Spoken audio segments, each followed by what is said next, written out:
All right, we're here at the Crosman, Benjamin, Daisy, Gamo, BSA, Yep, BSA. and BSA, although I don't see any BSA products here. But Oh yeah, BSA is not as much of a North American brand. It's obviously very popular in Europe, but for the North American show here, we focused on the four brands that are more popular here. Okay, and I'm here with Jesse Newman. He's a representative. He's from Crosman. And what's your title? Director of Marketing. Okay. Yep. So we're going to take a look at a few things here. The different brands that are now under the same umbrella and some of the new products that are coming out this year. So, Jesse, what do we have with Daisy?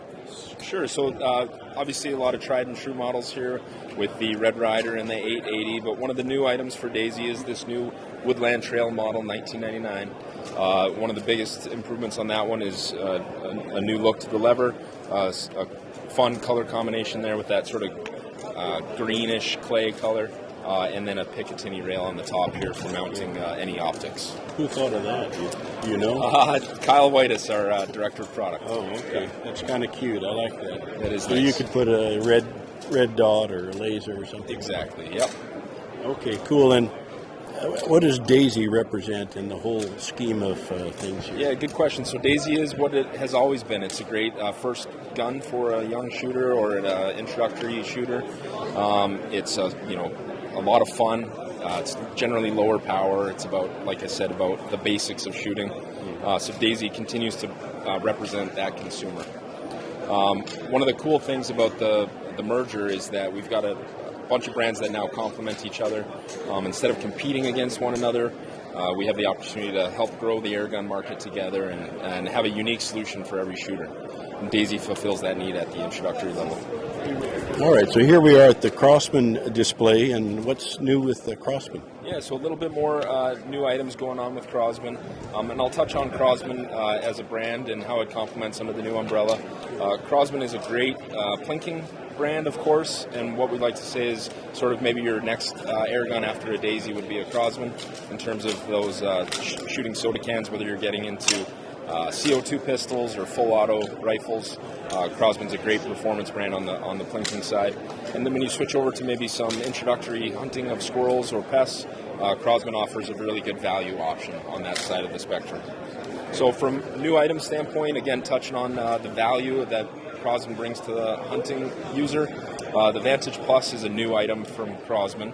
It's sort of the next step up from a single load break barrel. So when you break that barrel, you have the option to manually index the clip. So there's a 6-round magazine here in 22, and we'll be coming out with 177 hopefully in the near future.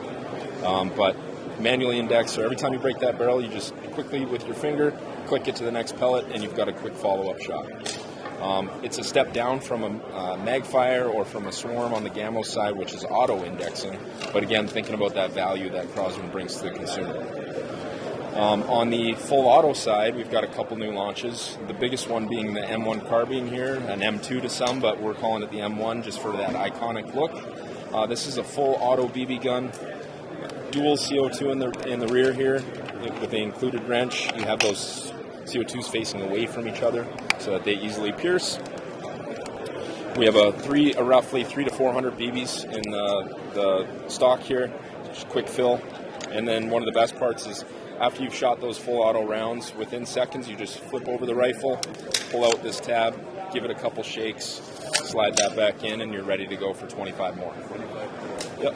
And this is a great value option, a little over $100. I was talking with Joe the other day here, and I think it came up about the limitation on the number of BBs you can shoot relates to the CO2. Yes, generally speaking.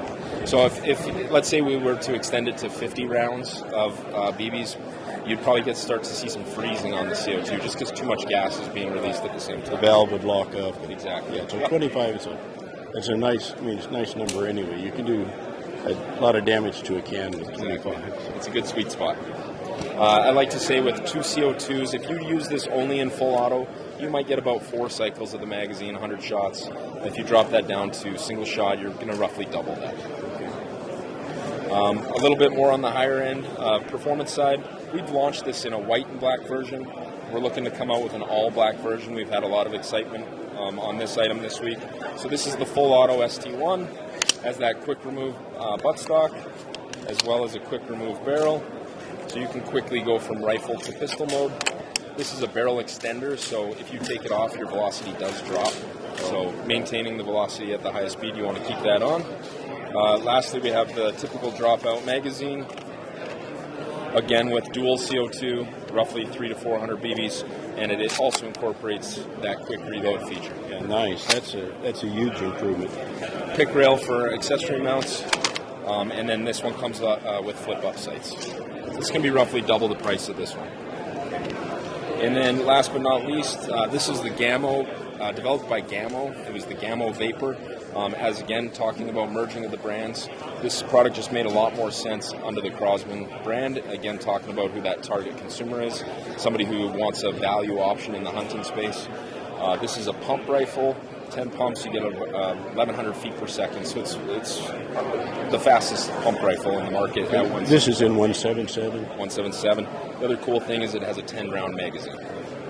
So a great option there under the Crosman brand. And this, you have the new 362, yep. But that's a single shot, right? That's a single shot, yep. And it's a 22 caliber. 22, okay, good.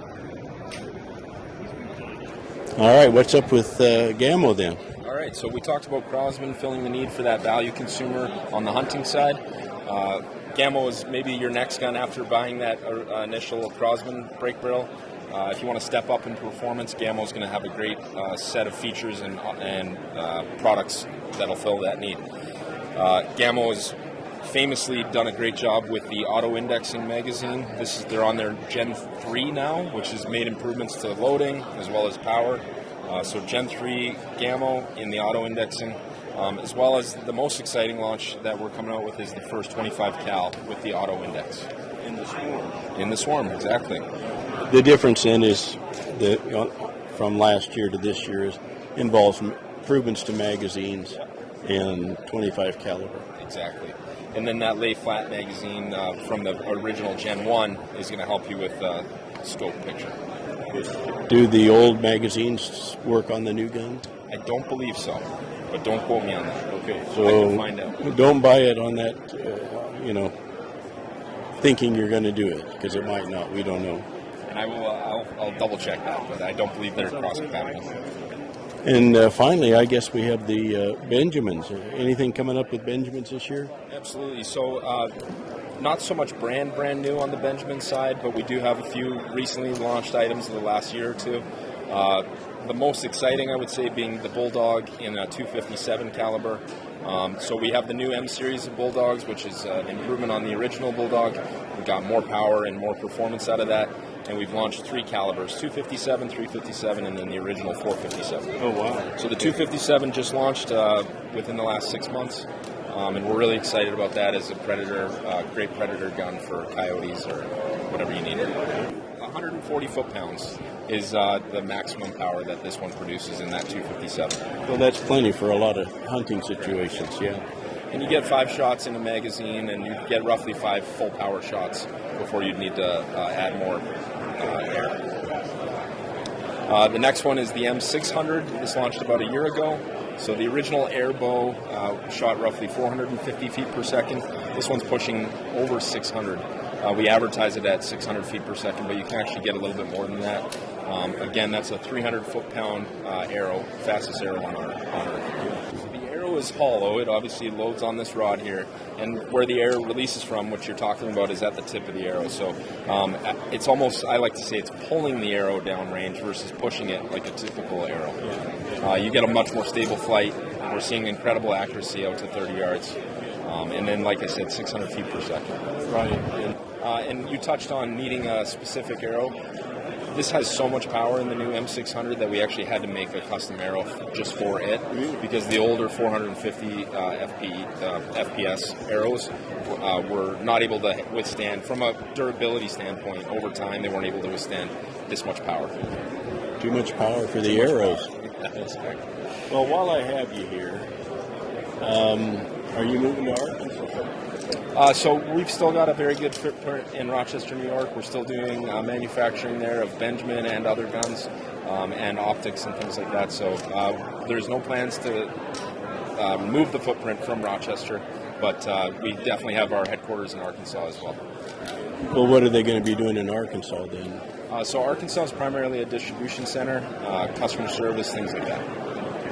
We can still order parts at present from Crosman? At present, yes, but we'll see how that changes as we're distributing out of Arkansas. We'll have to probably have a smaller assortment of parts that we're shipping out of Arkansas.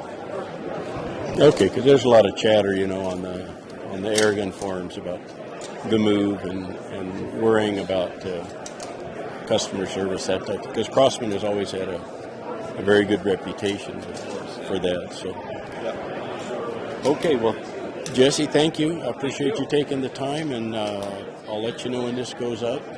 And good luck to you and thank you, John. the future of this umbrella organization. Appreciate it. Yeah, thanks.